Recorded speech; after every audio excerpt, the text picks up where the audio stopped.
हमको खुद अवसर मिलते हैं। हमने देखा कि अपने आप को पॉलिश करने का टाइम है। आप एक ही ढर्रे पे आप यदि चलेंगे, लोग बोर बहुत जल्दी हो जाते। 2022 and 2023 I have lost my parent both. मंच आपको तब तक डराएगा जब तक आप मंच पे चढ़ेंगे नहीं। आप मंच पे चढ़ जाएंगे तो मंच आपको अपना लेगा। वहाँ देखा तो कि इतने लोग हैं, इतना बड़ा तो ये स्टेज है। और वो सच में मोनिका जी, मेरे तो हाथ कांप रहे थे, ठंडे हो गए, और इतने दिनों से जो तैयारी करी थी सब भूल गई। घर याद आता है मुझे, ये एहसास कितना रुला जाता है मुझे, वाकई घर याद आता है मुझे।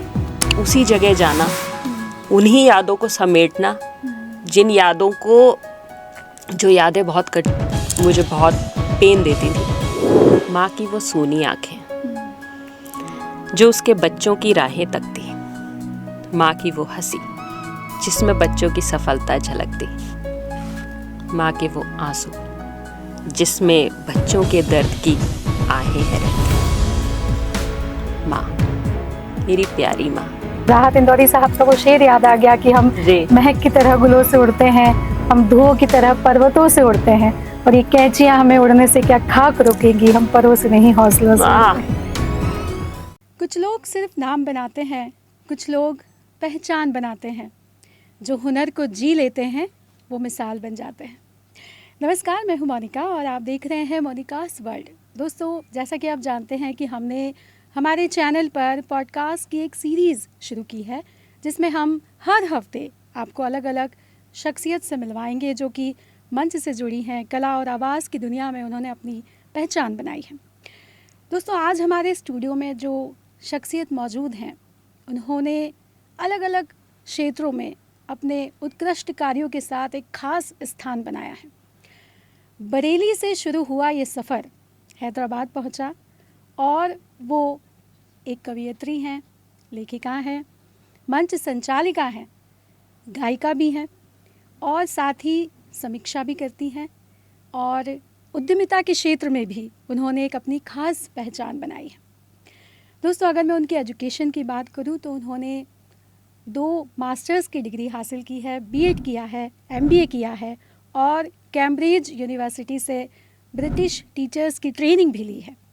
इसके साथ ही उन्हें 12 से 15 वर्षों का अनुभव है शिक्षा के क्षेत्र में। प्रिंसिपल के पद पर वो रही हैं, लेक्चरर के पद पर वो रही हैं। इसके साथ अगर साहित्य की बात की जाए तो वो यहीं नहीं रुकी। 300 से अधिक नज़में, गज़लें, कविताएं उनकी हैं। अगर पुस्तकों की बात की जाए तो 2 बहुत चर्चित किताबें हैं, गुलमोहर तुमने दामन क्यों बिखेरे, और एक संध्या सिंदूर, जिनका मैं यहाँ पर जिक्र ज़रूर करना चाहूँगी, जो कि बहुत चर्चित पुस्तकें रही हैं। तो आज हम उनसे रूबरू होंगे, उनसे मुलाकात करेंगे और जानेंगे उनका ये सफ़र कैसा रहा। बहुत प्यार और बहुत सम्मान के साथ स्वागत करती हूँ शिल्पी भटनागर जी का। शिल्पी जी, आपका बहुत बहुत स्वागत है हमारे स्टूडियो में, और आपको बहुत बहुत धन्यवाद कि आपने मोनिकास वर्ल्ड के लिए समय निकाला। Thank you, Monica ji, and thanks for having me here. And I'm also very happy, and I'm also very excited to have a words with you. Thank you Shilpi ji. शुरुआत की जाए तो शिल्पी भटनागर, अगर आपको मैं कहूँ कि आप अपने आप को डिस्क्राइब कीजिए 3 शब्दों में, तो कैसे करेंगे आप डिस्क्राइब? 3 शब्दों में, it would be simple, sensitive and creative, ji, I would say. शिल्पी जी, आपने अलग अलग भूमिकाएं निभाई हैं। आप लेखिका रही हैं, आप एंकर हैं, आप गायिका भी हैं, आप कैनवास पर जब उतरती हैं तो आप बहुत अच्छी पेंटर भी हैं। तो इतनी अलग अलग भूमिकाओं में जो शिल्पी है, जो शिल्पी भटनागर है, वो कहाँ है? वो ठीक आपके सामने है, शिल्पी भटनागर जो यहाँ है। जी। और सही कहा आपने, ये जो भूमिकाएं हैं सब अलग अलग, जी। जीवन के रंग हैं ये मेरे साथ। और उन रंगों के पीछे वही, जैसा मैंने बताया, एक सिंपल लड़की है, एक सेंसिटिव संवेदनशील लेखिका है, और एक ऐसा एक इंसान है, उसके अंदर कुछ ना कुछ नया करने का, कुछ सीखने का जज्बा रखता है। और बस यही जज्बा मुझे इन सब भूमिकाओं में by the grace of God fit कर देता है और मैं कर पाती हूँ, शायद बस कर लेती हूँ। और शायद ये ब्लेसिंग्स ऑफ गॉड है, भगवान का आशीर्वाद भी है और अपनी इच्छा शक्ति भी है। तो हाँ जी, ये भूमिकाएं हैं पर उसके पीछे मैं हूँ। जी। मैं आपको बचपन की दुनिया में ले जाना चाहूँगी। बचपन में शिल्पी कैसी थी और क्या बचपन में आपको मंच की तरफ, लेखन की तरफ एक रुचि आई बचपन से कि मुझे ये करना है? जी बिल्कुल। बचपन में जो शिल्पी थी वो बहुत अलग भी थी आज की शिल्पी से और बहुत मेल भी खाती थी आज की शिल्पी से। अलग इसलिए थी, जैसे बचपन होता है एक सिंपल, हम छोटे से शहर बरेली से आए हैं, तो जैसा एक सिंपल हम लोगों का बचपन होता है वैसा ही मैं बहुत शैतान बच्ची थी। अच्छा। मैंने बहुत मार भी खाई है, मैंने बहुत डांट भी खाई है और पूरी मस्ती जो होता है ना, एक मोहल्ले में एक शरारती बच्चा जो होता है जिसका नाम, तो वो नाम मैंने पाया है। अच्छा। जी, लेकिन किताबों से हमेशा प्यार था। शुरू से पढ़ने लिखने का शौक़ था, घर में पढ़ने लिखने का माहौल था और तो पढ़ना यानी कि किताबें, पेन, और अगर स्कूल में या कॉलेज में कुछ भी हमारे प्रोग्राम्स होते थे उसमें मैं हमेशा पार्टिसिपेट करती थी। तो मुझे मंच और किताबें और कलम और ये साहित्य जो मुझे उस वक्त शायद नहीं पता था, लेकिन मुझे कहीं ना कहीं अट्रैक्ट करता रहता था, हमेशा मुझे खींचता था अपनी तरफ और मुझे बड़ा मज़ा आता था। और मुझे नहीं पता था कि वो जो साहित्य है, वो जो कलम और एक उस छोटी सी शिल्पी का एक बस एक जिज्ञासा है, वो शायद मेरी एक महत्वपूर्ण पहचान बनेगी आगे चलकर। इसका मुझे कोई आइडिया नहीं था, but really I am blessed. बिल्कुल, ये तो आपने सही कहा। मैं आपको बरेली में वापस ले जाना चाहूँगी। बरेली से हैदराबाद तक का सफ़र आपने तय किया, तो ये सफ़र कैसा रहा और क्या सीखा आपने इस सफ़र से? अनुभव कैसा रहा आपका? बरेली से हैदराबाद का सफ़र एक ज़िंदगी का सफ़र था। और कहते हैं ना कि ज़िंदगी जो आपको सिखाती है वो किसी किताब में या कोई शख्स आपको नहीं सिखा सकता, क्योंकि सबके अनुभव अलग होते हैं। तो बरेली से जो एक संवेदना लिए हुए, एक सिंपल एक थॉट लिए हुए है कि घर को संभालने के लिए हमको यहाँ जाना है। हस्बैंड का यहाँ ट्रांसफ़र भी नहीं, वो सीड कंपनी में उनको आना था, यहाँ पर आए और बरेली से और यहाँ कर ये होके रह गए। तो ये सफ़र, क्योंकि मोनिका जी किसी दूसरे परिवेश में आना, किसी ऐसी जगह आना जहाँ आपके भाषा ना हो, आपके लोग ना हो, ठीक है ना, वहाँ पे अपनी पहचान बनाना बहुत मुश्किल होता है। लेकिन मुझे ये शौक़ था हमेशा से कि अपने आप को मैं चैलेंज करूँ।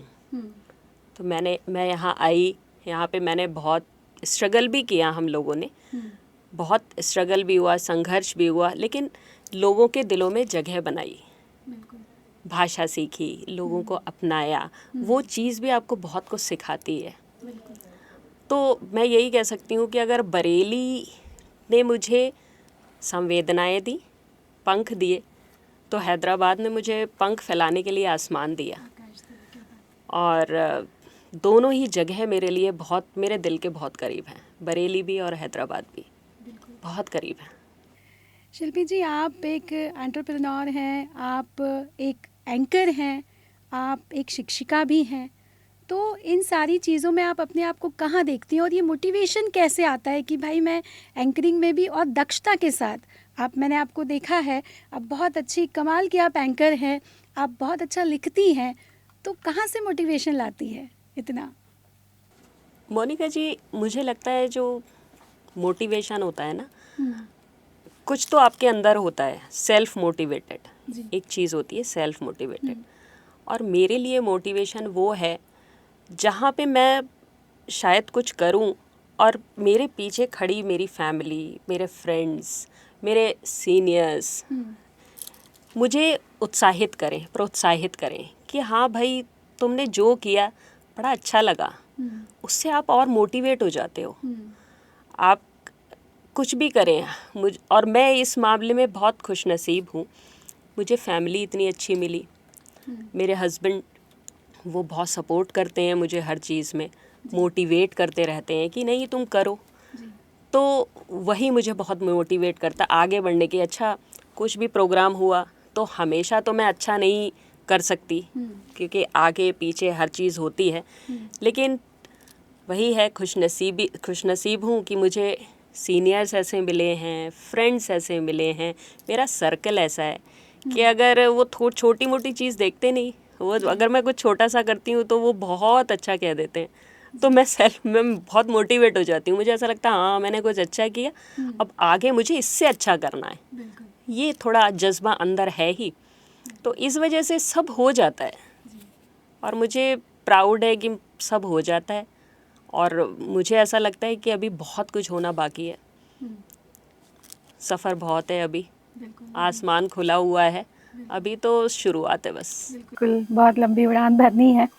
शिल्पी जी, आपने इतने सारे अचीवमेंट हासिल कर लिए हैं, उसके बाद भी आपने बताया था, हमारी जब बैक स्टेज बात हो रही थी, कि आपने प्रोफेशनल एंकरिंग का भी कोर्स ज्वाइन किया है। तो ये जज्बा आप कहाँ से लाई कि भाई अब मुझे ये भी करना है?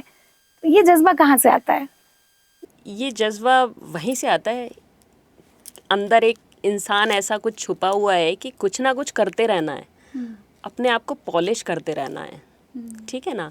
तो हालांकि वर्षों का अनुभव था, मंच पर करती थी, अपने आप ही करती थी, कहीं कुछ सीखा नहीं था, कुछ नहीं था, बस वही कि मंच दे दिया था और गिरते पड़ते संभले थोड़ा सा उस पे। आज वर्ड इतना ज़्यादा वाइड हो गया है, हमको खुद अवसर मिलते हैं। हमने देखा कि अपने आप को पॉलिश करने का टाइम है। आप एक ही ढर्रे पे आप यदि चलेंगे, लोग बोर बहुत जल्दी हो जाते हैं, और हम लोग खुद ऐसे हैं कि हम बोर हो जाते हैं, है ना।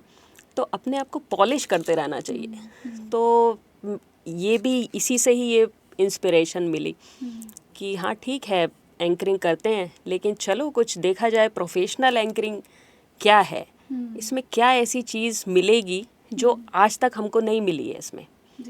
तो सच है कि कुछ चीज़ें ऐसी मिली कि यस ये हो सकता था, और मुझे बड़ा सीखने को मिला, उससे मिल रहा है, because presently I am doing this, तो मिल रहा है उससे से।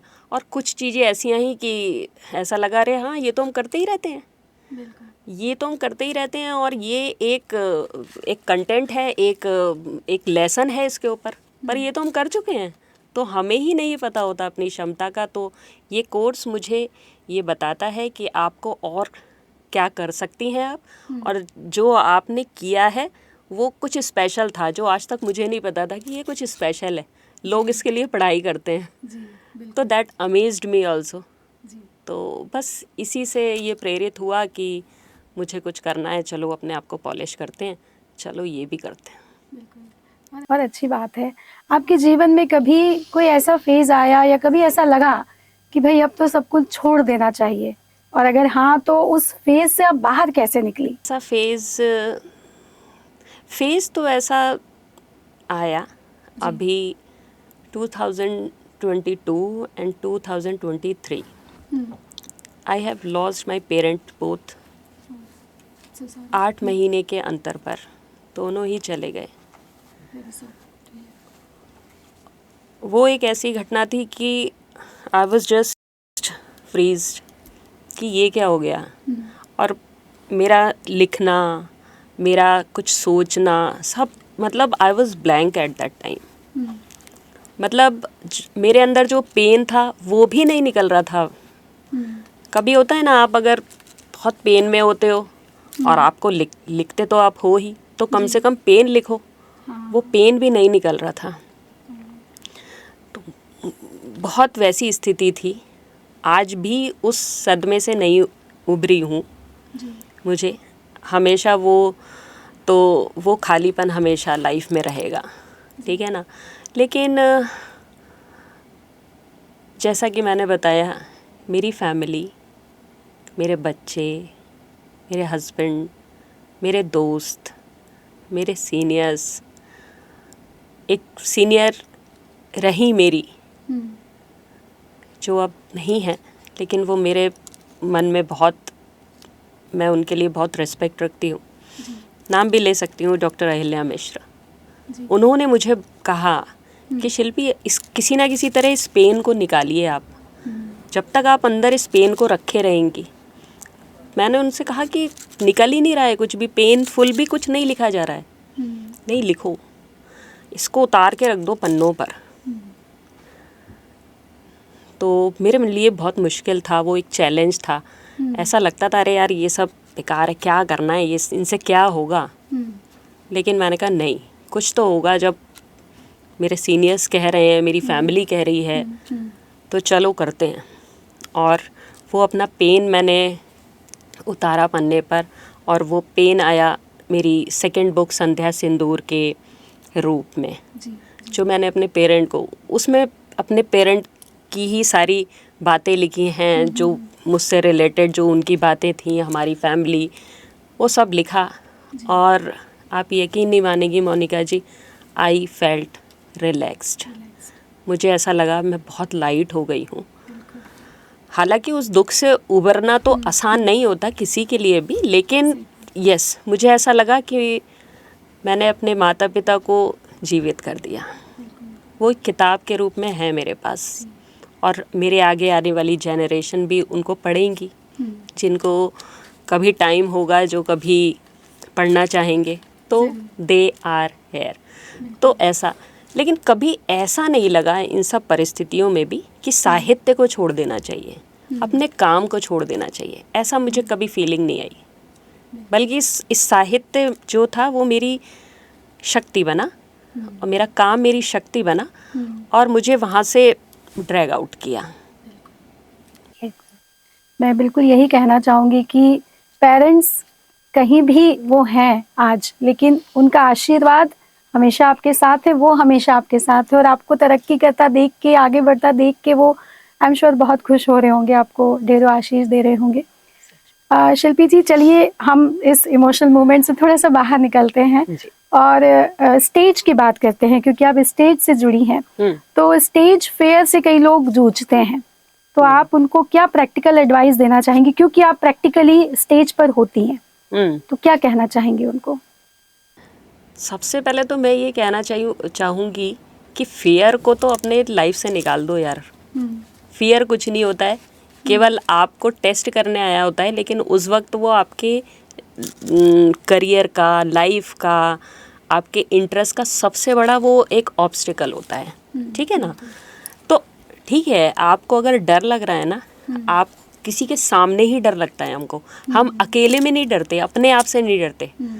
तो जस्ट आप अपने आप को कमरे में बंद कर लीजिए, ठीक है ना? आईने के सामने आप बोलिए, रोज़ बोलिए, 2-4 मिनट आप बोलिए, आप अपने मन में ही कि आज मुझे मम्मी के ऊपर बोलना है, आज मुझे कोई भी आज की कोई समस्याएं जो हमारे देश में हो रही हैं, आज मुझे उसके ऊपर बोलना है, किसी कोई अपने, और केवल 2 से 3 मिनट आप बोलें। आप आईने के सामने बोल सकते हैं, ठीक है ना? यू कैन रिकॉर्ड योरसेल्फ, और आप अपने आप को सुने। उससे क्या होता है कि आप खुद ही अपना जजमेंट कर पाएंगे कि आपका कैसा वॉइस मॉड्यूलेशन है, आपको कहाँ पे आपको अपने को स्थिर रखना है, क्या करना है, आपको खुद समझ में आएगा। ठीक है ना? और नींद पूछी ना आपने, और अच्छे वक्ताओं को सुने, उन अच्छे वक्ताओं को सुने। आजकल भरा पड़ा है आपके पास, सब कुछ फिंगर टिप पे है आपकी, है ना? तो नो नीड टू वरी, आप अच्छे वक्ताओं को सुने, उनकी कॉपी मत करिए, अपना एसेंस डालिए उसमें, है ना? तो वो कीजिए, और छोटी छोटी शुरुआत कीजिए, डरिए मत। छोटी छोटी शुरुआत अपने घर के में बोलिए, फिर अपने ऑफिस में बोलिए, है ना? बोलते रहिए। मंच आपको तब तक डराएगा जब तक आप मंच पे चढ़ेंगे नहीं। बिल्कुल सही कहा। आप मंच पे चढ़ जाएंगे तो मंच आपको अपना लेगा, और फिर बस, फिर मंच आपका, पंख आपके, और पूरा खुला आसमान आपका। बिल्कुल सही कहा आपने। शिल्पी जी, कई हमारे दर्शक ऐसे हैं जो पब्लिक स्पीकिंग सीख रहे हैं, बिगिनर्स हैं, तो वो कैसे शुरुआत करें? क्योंकि वो कहीं ना कहीं शुरुआत नहीं कर पा रहे हैं कि बोलना तो है, लेकिन शुरू कैसे करें? तो उसके लिए कोई प्रैक्टिकल एडवाइस देना चाहेंगे उनको? प्रैक्टिकल एडवाइस यही होगी कि ये मत सोचें कि मुझे जो करना है वो परफेक्ट करना है, ये मत सोचिए, है ना। सही कहा। आप शुरू कीजिए उस चीज़ को। आप पहले गलती करेंगे, जब हम छोटे से शुरू करते हैं लिखना अल्फ़ाबेट, हम उसमें कितनी मार खाते हैं। एक छोटा सा बच्चा होता है, वो ए लिखने में कितनी बार मार खाता है ना, होता है बिल्कुल। कि भाई ए ही नहीं लिखा जा रहा उसके बाद कुछ टाइम के बाद वो पूरे अल्फ़ाबेट लिखने लगता है, फिर अल्फ़ाबेट के बाद वो सेंटेंस लिखने लगता है, फिर तो वो कहानियाँ लिखता है, फिर तो वो कविताएं लिखता है, ग्रंथ लिख देता है, कुछ भी लिख देता है। बिल्कुल। तो वो आसान होती जाती है चीज़ें। तो आप ये मत सोचिए कि आप परफेक्ट हो, आप बस शुरू कीजिए। गलतियाँ होंगी, आपको जो आपकी कोशिशें हैं वो संवार देंगी, आपको निखार देंगी, आपको यकीन मानिए निखार देंगी। क्योंकि कोई भी वक्ता जो होता है ना, वो पैदा तो नहीं होता है वक्ता, वो शुरू में बहुत घबराया हुआ एक इंसान होता है जो स्टेज के पीछे खड़ा होके शिवर कर रहा होता है। यस, आपकी तरह ही होता है, आपकी तरह ही होता है। और बस, लेकिन उसने कोशिश नहीं छोड़ी होती है, उसने मंच नहीं छोड़ा होता है, उसे जो अपना जुनून नहीं छोड़ा होता है, और बस वो करता रहता है और एक दिन मंच जाता है। और आपके साथ भी वही होने वाला है, बस कोशिशें करते रहिए, मेरा यही एडवाइस होगी। बिल्कुल, कोशिश करते रहना चाहिए। एक और सवाल मंच से जुड़ा, क्योंकि मंच से जुड़ी हैं आप, तो कई बार स्पीकर्स जो होते हैं वो ऑडियंस को एंगेज करने के लिए कुछ ऐसी गलतियां कर देते हैं। तो आप कुछ एडवाइस देना चाहेंगे कि क्या अवॉइड करना चाहिए? आप ऑडियंस को एंगेज करने के लिए आप ये करें, ये ना करें, इसमें बड़ा कंफ्यूजन होता है। इस बारे में कुछ बताना चाहेंगे? क्या ना करें हम जी।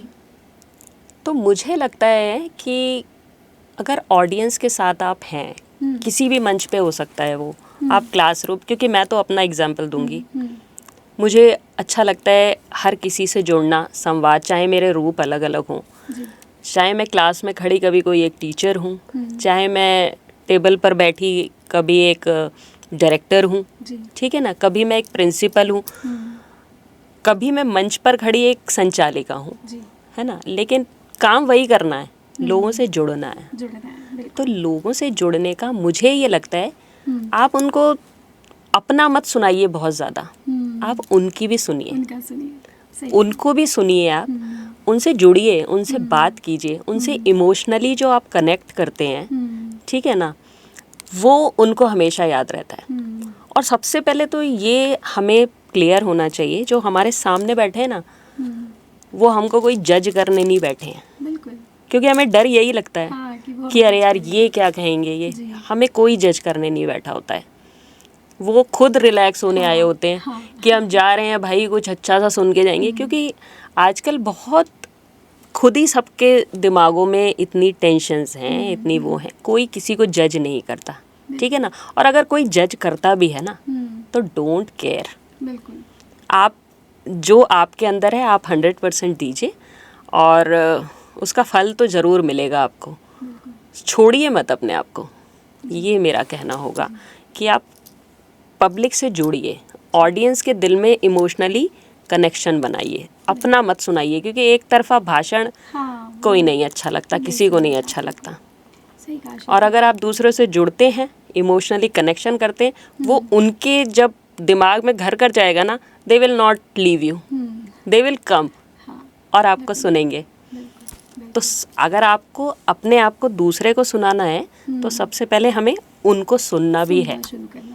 That would be my advice. And अच्छी बात कही आपने, और ये वाकई करना चाहिए, क्योंकि ज़्यादातर लोग ऐसे होते हैं जो सुनना कम पसंद करते हैं, तो ये होना चाहिए। जी। आपने अभी स्टेज की बात की कि भाई जो भी वक्ता होते हैं वो स्टेज के जब पहले पायदान पे होते हैं तो उनको डर लगता है।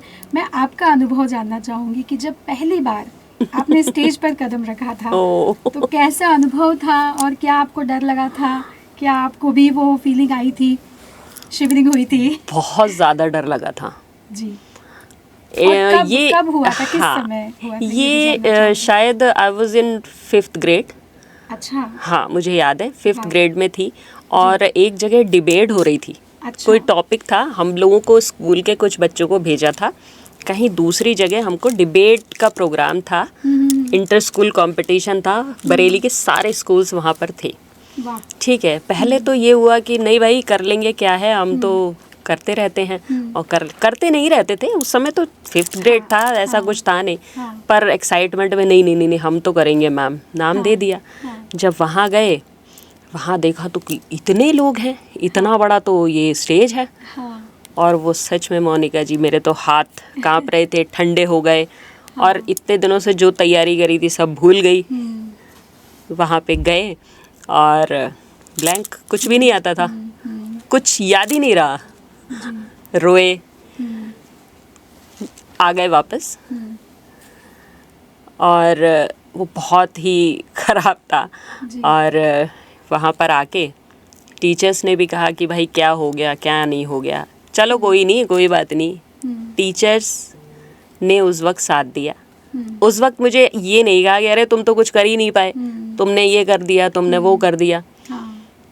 घर पे आए, फैमिली को बताया, तो मेरे फादर, मेरी मदर, उन्होंने यही कहा कोई बात नहीं, नहीं कर पाए तो क्या हो गया, उसमें क्या हो गया, ऐसा थोड़ी है कि हर दिन हम कुछ ना कुछ कर पाए। कोई ज़रूरत नहीं है, कोई बात नहीं, रोने धोने की कोई ज़रूरत नहीं है। मोटिवेशन मिला, है ना।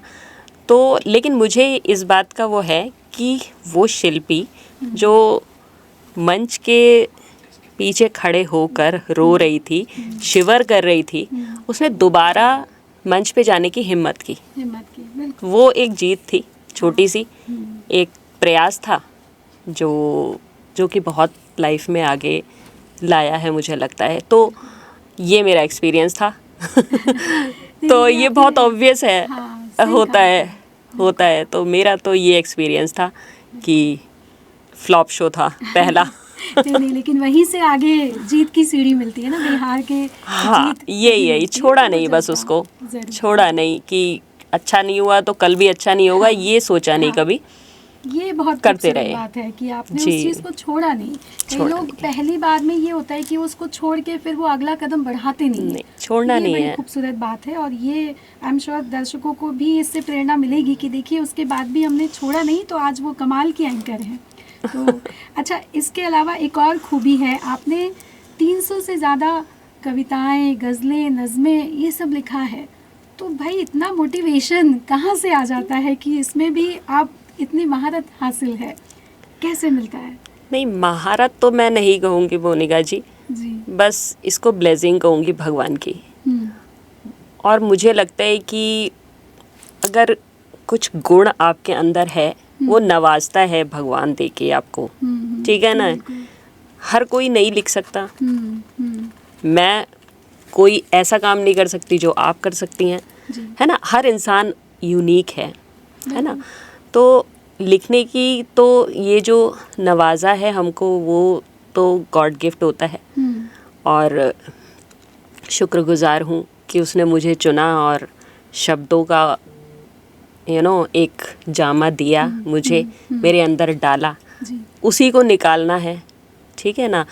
ये मोटिवेशन तो कैसे आती है कि कोई एक चीज़ नहीं होती, बहुत सी घटनाएं होती हैं। कभी कुछ होता है, कभी आप बहुत खुश होते हो तो लिखते हो, कभी आप बहुत दुखी हो जाते हो तो लिखते हो। सामने हुई कुछ घटनाएं ऐसी होती हैं, टीवी पे बैठे आप कुछ न्यूज़ ऐसा सुन लेते हो, है ना, कि वो आपको लिखने को प्रेरित करता है। तो ये तो एक प्रेरणा है जो हम अपने जीवन के अनुभवों से, हम आसपास के लोगों को देखने से, कहीं ना कहीं से हमको बस कंटेंट मिल जाता है, एक विषय मिल जाता है और हम उस पर लिख देते हैं। यही शायद एक लेखक है। और जो आपने लिखा है वो अगर दूसरे को छू जाए, दूसरा भी उससे जुड़ जाए, तो वो लेखक की जीत है। बिल्कुल, क्या बात कही आपने, बहुत खूबसूरत। अब लेखन की बात चल ही रही है तो मेरे हाथ में आपकी किताब है, गुलमोहर ने दामन क्यों बिखेरे। तो मैं इसके पीछे की कहानी भी जानना चाहूँगी कि इसके पीछे की क्या कहानी है, कैसे ये पुस्तक आई। गुलमोहर मेरी वो रचनाएं हैं इसमें मोनिका जी, जो मैंने शुरुआती दौर में लिखी हुई हैं अपनी। अच्छा। बिल्कुल शुरुआती दौर में, मतलब जिनको कहते हैं ना रॉ मटेरियल, बिल्कुल रॉ, उसमें कुछ कोई ऐसा नहीं है कि एक थोड़ा कुछ विधाएं हैं या उसमें कुछ बहर है या कुछ है, ये सब चीज़ें तो बाद में आती हैं। आप जब आप मंझे नहीं होते हो ना, जब आपको एक रॉ चीज़ जो दिल से निकलती है वो लिख दी आपने, तो इसमें उसी दौर की रचनाएं हैं। मैंने अपना बचपन लिखा है इसमें, बचपन के अनुभव लिखे हैं, अपने घर के बारे में लिखा है इसमें, ठीक है ना। और फिर उसके बाद जब जीवन साथी से मुलाकात होती है, जब हम अपने फ्रेंड्स को हम कैसे याद करते हैं, हमारे जो दोस्त होते हैं, तो इन सभी चीज़ों को लेके मैं लिखती आई हूँ इसमें। और मैंने बस वही रचनाएं इसमें लिखी हैं कि ये मेरे जीवन का गुलमोहर है। गुलमोहर मीन्स अलग अलग रंग, और बस वही है गुलमोहर में मेरे जीवन के अलग अलग रंग हैं, संवाद है, अभिव्यक्ति है, यही गुलमोहर है। बहुत खूब। इसकी बात चल ही रही है तो मैं दूसरी पुस्तक का भी जिक्र करना चाहूँगी। आपने दूसरी पुस्तक संध्या सिंदूर लिखी है, और ये आपने अभी अभी बताया कि आपने अपने माता पिता की बायोग्राफी है ये उन पर लिखा है। तो इमोशनली कितना चैलेंज था इसको लिखना, और साथ ही उसके सारे अनुभव भी आप शेयर कीजिए उसके लिखने के दौरान, कैसे कैसे उतार चढ़ाव रहे आपके साथ। बहुत ही अच्छा क्वेश्चन है और मेरे दिल के करीब मुझे लगा कि ये क्वेश्चन है, क्योंकि मेरे एक्चुअली मैंने आपको बताया आई हैव पेरेंट्स को खो दिया था, ठीक है ना। और जीवन में कुछ इस तरीके की जो कभी ये हो जाता है कि जो आपको रोक देते हैं, आपको कुछ समझ नहीं आता कि ये कहाँ से चीज़ आ गई आपके अंदर, है ना। और मैंने आपको बताया कि संध्या सिंदूर मैंने क्यों लिखी, वो तो बता चुकी हूँ। वो लिखी कैसे, वो मेरे लिए बहुत बड़ा चैलेंज था, क्योंकि क्या होता है ना, एक आप पेन में हैं, मुझे हर रोज़ एक पन्ना लिखने के लिए उसी दौर में जाना होता था, उसी दौर में जाना होता था जहाँ से मैं सोचती थी कि मुझे याद ना आए, मैं थोड़ा सा संभलूं, लेकिन किताब लिखते समय, यानी कि वो एक साल का समय, 1 साल से 1.5 साल का समय, वो पूरा बार बार हर दिन हर रात उसी जगह जाना, उन्हीं यादों को समेटना, जिन यादों को, जो यादें मुझे बहुत पेन देती थी, लेकिन तो वो बहुत चैलेंजिंग था मेरे लिए। लिखते लिखते भी कभी शब्द गीले हो जाते थे, कलम रुक जाती थी, लेकिन मैंने कहा कि नहीं, ये काम शुरू किया है, जिनके लिए शुरू किया है वही ख़त्म भी करवाएंगे इसको। और तो चैलेंजिंग तो बहुत था संध्या सिंदूर को लिखना, लेकिन हाँ, जब वो आई तो मुझे लगा कि मैंने अपने माता पिता को शायद एक जीवन दे दिया किताब के रूप में।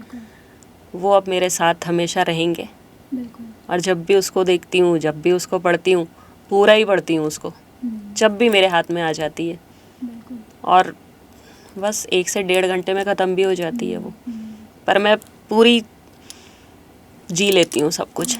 मुझे ऐसा लगता है वो हैं, और बस मेरे लिए वो एक साधना थी, वो मेरे साथ हमेशा रहेगी। ये संध्या सिंदूर था और उसका सफ़र। आपके जज्बे को मैं सलाम करती हूँ, क्योंकि इतना जज्बा, इतनी हिम्मत कि उस इमोशंस में वापस जाना, उसको फिर से जीना और उसको फिर लिखना। लेकिन ये है कि वाकई आपने उनको फिर से जीवित कर दिया है, और बस यही कहूँगी कि बस आप तरक्की करें, आगे बढ़ती रहें।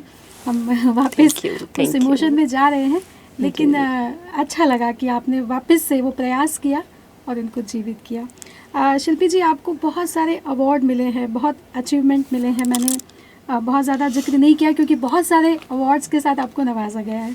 कौन सा ऐसा सम्मान है, अवार्ड है जो आपके दिल के बहुत ज़्यादा करीब है? अरे ये तो ये तो बहुत डिफ़िकल्ट क्वेश्चन है, क्योंकि हमारे सम्मान, हर कोई स्पेशल होता है।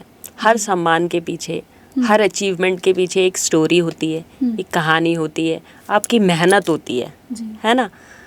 तो और उस कोई ना कोई आपने कोई काम ऐसा किया होता है जिसके लिए आपको वो सम्मान मिल रहा होता है। तो वो काम एक दिन का नहीं होता, हाँ, वो तो चलता रहता है। कभी 1 महीने का हो सकता है, कभी साल भर का हो सकता है, कभी कुछ, और जीवन पर्यंत चलने वाले ये काम हैं। तो अचीवमेंट तो मैं क्या ही कहूँगी, लेकिन जो सम्मान मिलते हैं, हर सम्मान दिल के करीब होता है।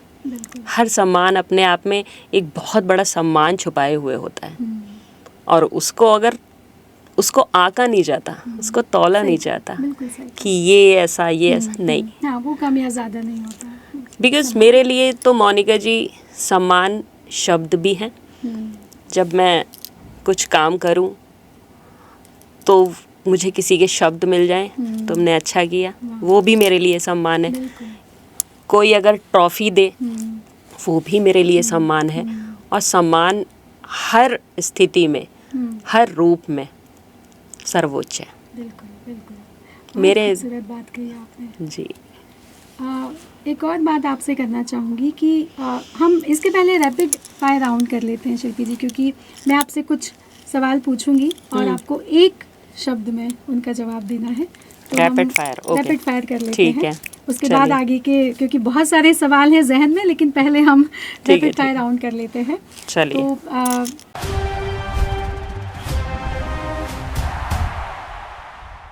माइक या पेन? माइक या पेन? अरे डिफिकल्ट है। माइक। माइक। स्टेज या कैमरा? स्टेज। स्टेज। पोएट्री या एंकरिंग? Tough one. दोनों ही बहुत स्पेशल हैं, कैसे बोलूं, बट एक बोलना ही है। आपकी मर्जी, आप दोनों भी कह सकते हैं। दोनों। One word that defines you? One word, Sikar. कुछ ना कुछ करते रहना है, कुछ ना कुछ ढूंढना है, कुछ ना कुछ, तो साधक, सीकर, यही कहूँगी अपने आप के लिए। एक हैबिट जिसने आपकी जिंदगी को बदल दिया? एक हैबिट यही, कुछ ना कुछ सीखते रहने का जज्बा।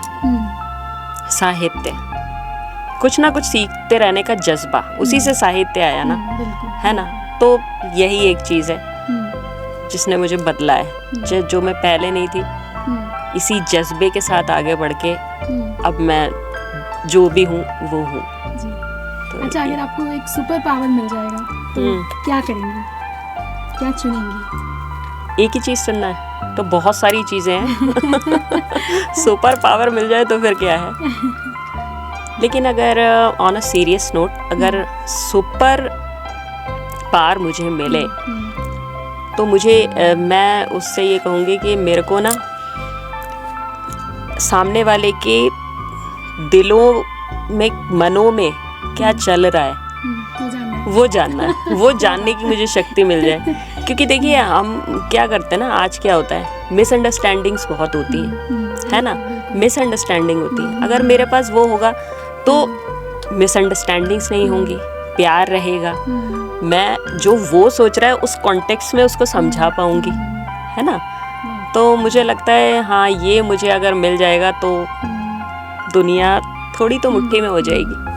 आपने मिसअंडरस्टैंडिंग की बात की, एक ऐसी चीज़ जो लोग आपके बारे में गलत सोचते हैं, ऐसा कुछ? अब इसके लिए तो लोगों का पॉडकास्ट करना पड़ेगा। वो आपको भर भर के आंसर देंगे। मैं अब कैसे आंसर दूंगी उसका।